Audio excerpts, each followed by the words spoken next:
Capítulo 8. Assisti a uma verdadeira transformação no palácio. Do dia para a noite, suntuosas árvores de Natal surgiram nos corredores do primeiro andar. Guirlandas pendiam das escadarias. Todos os arranjos de flores foram substituídos por ramos de azevinho ou visco. O estranho era que eu ainda podia sentir um pouco de verão se abrisse a janela.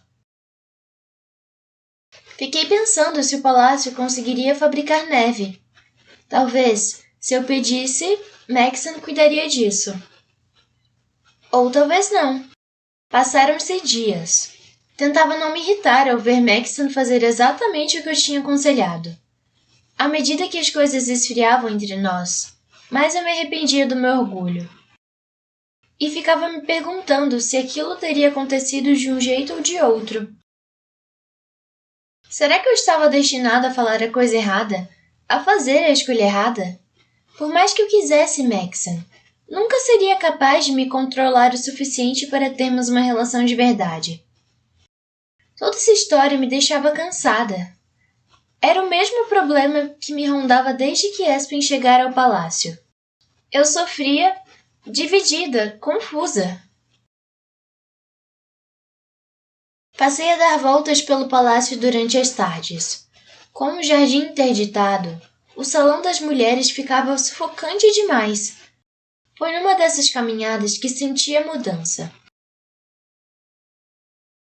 Era como se um botão invisível tivesse sido acionado em todo mundo no palácio. Os soldados estavam mais rígidos. As criadas se moviam mais depressa. Até eu me senti estranha. Como se já não fosse tão bem-vinda quanto antes. Antes de entender o que estava sentindo, vi o rei dobrar a esquina com um pequeno séquito atrás de si. Tudo fez sentido. Sua ausência tinha deixado o palácio mais acolhedor. Com o seu retorno, estávamos mais uma vez sujeitos aos seus caprichos. Não era à toa que os rebeldes nortistas se entusiasmavam com Maxon. Fiz uma reverência quando o rei se aproximou. Enquanto caminhava, ele ergueu a mão e os homens que o seguiam pararam, abrindo espaço para nossa conversa. Senhorita América, vejo que ainda está aqui, comentou. Seu sorriso amarelo demonstrava exatamente o contrário de suas palavras. Sim, majestade. E o que fez na minha ausência? Fiquei em silêncio. Respondi com um sorriso. Boa garota.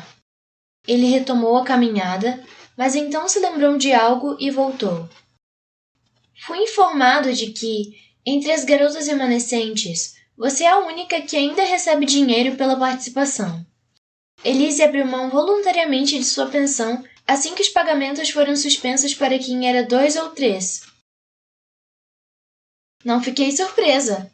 Elise era 4, mas sua família possuía uma rede de hotéis de luxo. Não precisavam de dinheiro como os comerciantes de Carolina. Acho que é hora de pôr um fim a isso. O rei anunciou, afastando minhas divagações. Meu queixo caiu. A não ser, claro, que você esteja aqui pela pensão e não por amar meu filho, completou. Seus olhos me desafiavam a contrariar sua decisão. O senhor tem razão, eu disse, com ódio do que eu mesma dizia. É justo. Pude notar a frustração do rei por não conseguir arranjar uma briga. Cuidarei disso imediatamente. Ele foi embora e eu fiquei lá parada, tentando não sentir pena de mim mesma. De fato, era justo. O que as pessoas iam pensar se soubessem que eu era a única a receber o pagamento? E afinal, ele ia acabar cedo ou tarde. Respirei fundo e fui para o meu quarto. O mínimo que podia fazer era escrever para casa e avisar que o dinheiro não viria mais. Abri a porta e pela primeira vez minhas criadas me ignoraram completamente.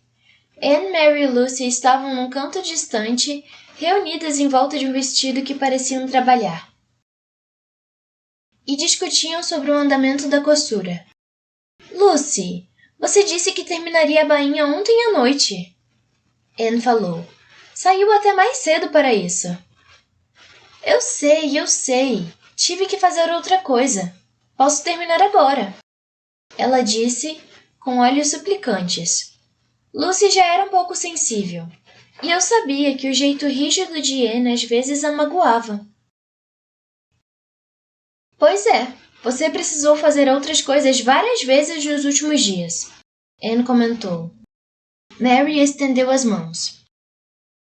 Acalmem-se. Deem o vestido para mim, antes que estraguem tudo. Sinto muito, Lucy se desculpou. Termina agora se você deixar. O que há de errado com você? Anne questionou.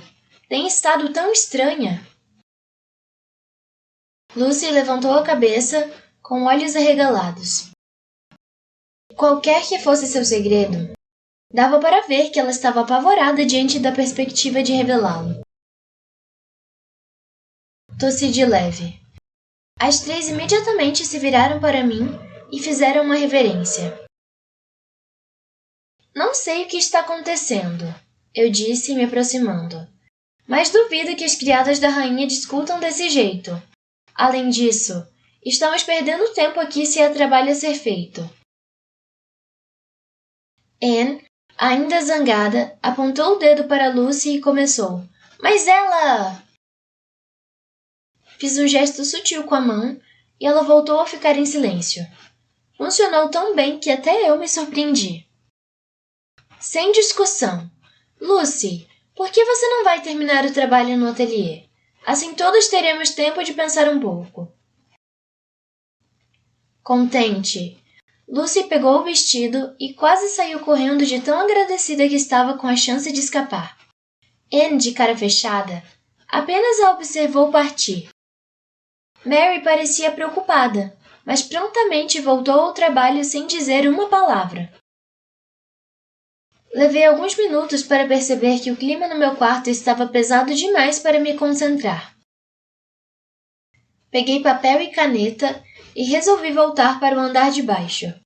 Fiquei me perguntando se havia feito a coisa certa ao poupar Lucy. Talvez tudo acabasse bem se eu as deixasse resolver o problema entre elas. Talvez minha intromissão abalasse a boa vontade que tinham para me ajudar. Nunca tinha sido mandona daquele jeito com elas. Parei na porta do Salão das Mulheres.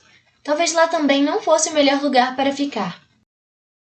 Segui pelo corredor principal até topar com um cantinho discreto, onde havia um banco.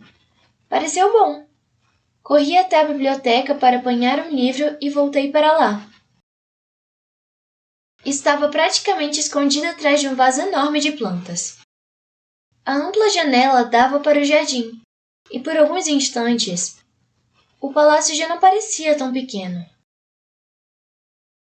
Contemplava os pássaros do lado de fora, enquanto tentava pensar na melhor maneira de avisar meus pais que eles não receberiam mais os cheques.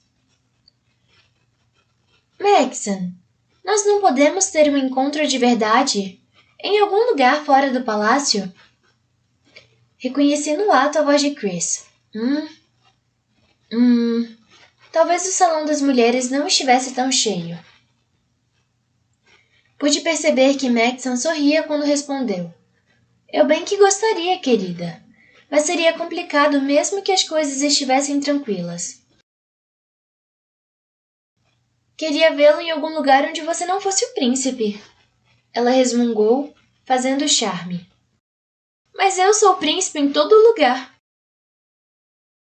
Você sabe o que quero dizer. Sei. Sinto muito. Mas não posso conceder isso a você. Seria ótimo vê-lo em outro lugar, onde você não fizesse parte da elite. Mas essa é a vida.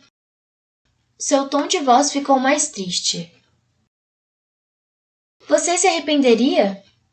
Ele perguntou. Porque a realidade seria esta, pelo resto de sua vida. Os muros são bonitos, mas são muros. Minha mãe raramente sai do palácio mais do que 1 ou 2 vezes por ano. Atrás das folhas grossas da planta, pude observar os dois passarem, sem que notassem minha presença.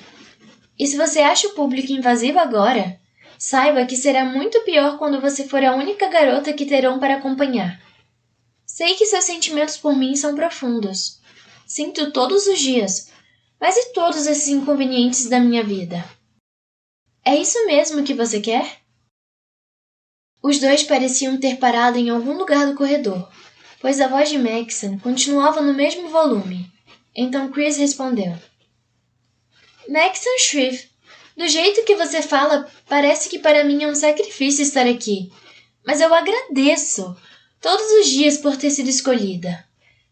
Às vezes, tento imaginar como seria minha vida se não tivéssemos nos conhecido. Prefiro perder você agora do que nunca ter passado pela seleção. Sua voz começou a ficar embargada. Não estava chorando, mas quase. Não consegui ver. Queria que você soubesse que amaria você sem roupas bonitas ou salas maravilhosas. Quero você sem a coroa, Maxon. Só quero você. Maxon ficou sem palavras por um momento. Imaginei que ele a estivesse abraçando ou limpando suas lágrimas. Não consigo dizer o quanto significa para mim ouvir isto. Estava desesperado por ouvir alguém dizer que se importava apenas comigo. Ele confessou baixinho. Você é muito importante para mim, Maxon. Outro momento de silêncio entre os dois. Maxon? Sim. Eu acho que não quero esperar mais. Quando ouvi tudo isso, deixei o papel e a caneta de lado em silêncio. Tirei os sapatos e fui cautelosamente até a ponta do corredor, mesmo sabendo que me arrependeria depois. Espiei por trás da parede e vi Chris passar delicadamente a mão pela nuca de Maxon, até parar na altura da gola de seu paletó. Os cabelos dela caíam de lado enquanto eles se beijavam. Para sua primeira vez, ela parecia se sair muito bem. Melhor que a primeira vez de Maxon, isso com certeza. Grudei novamente atrás da parede e ouvi Chris dar uma risadinha. Maxon deixou escapar um suspiro, meio de triunfo, meio de alívio. Voltei rapidamente para o banquinho e sentei virada para a janela, só para não levantar suspeitas. Quando faremos isso de novo? Ela perguntou baixinho. Que tal assim que chegarmos ao seu quarto? A risada de Chris foi sumindo à medida que os dois seguiam pelo corredor. Permaneci imóvel por um momento e, em seguida, peguei o papel e a caneta. As palavras vieram com facilidade. Mãe e pai. Há tanto o que fazer que preciso ser breve. Na tentativa de provar meu afeto por Maxon, e não pelos luxos da elite, tive que abrir mão da pensão aos participantes. Sei que estou avisando de última hora, mas tenho certeza de que, com tudo o que temos recebido até agora, não poderíamos esperar mais. Espero que não fiquem decepcionados com a notícia. Estou com muita saudade e espero vê-los logo. Amo todos vocês. América.